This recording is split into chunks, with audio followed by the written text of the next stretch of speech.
سعید غنی صاحب آپ پہلے جواب دے لیں. بلاول بھٹو نے جو آفر کی کہ وزارتیں ہم دے دیتے ہیں، عمران کی حکومت گرا دو، کیا یہ آفر قائم ہے ایم کیو ایم کے لیے ابھی بھی، اور ایسا کوئی پروگرام بھی ہے؟ جی دیکھیں ندیم صاحب، جو بات چیئرمین بلاول صاحب نے کہی تھی، اگر اس کو پورا سن لیں تو اس میں انہوں نے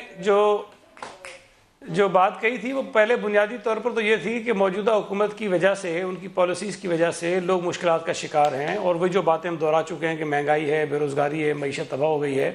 لہٰذا اس حکومت کو آپ گرانے کے لیے اس حکومت سے علیحدہ ہو جائیں.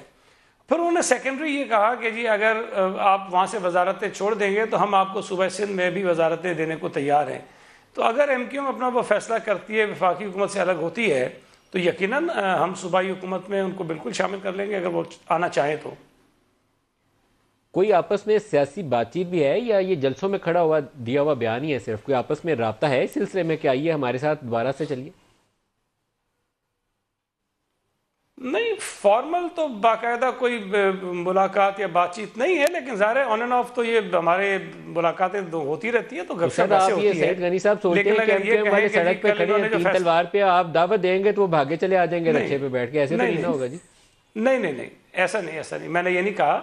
میں نے یہ کہا کہ کل جس طرح انہوں نے یہ فیصلہ کیا ہے کابینہ سے الگ ہونے کا، اس کے بعد باقاعدہ کوئی ملاقات نہیں ہوئی، لیکن ان کے دوست ہیں، یقیناً اسلام آباد میں ان کے ایم این ایز کی ملاقاتیں ہمارے پارٹی کے لیڈر سے ہوتی ہوں گی، کراچی میں اسمبلی میں ملتے ہیں، آپس میں بات چیت کرتے ہیں، گپ شپ کرتے ہیں، لیکن باقاعدہ کسی کو فارمل طریقے سے ہم کہیں کہ کوئی انویٹیشن دیا، ایسا نہیں ہے.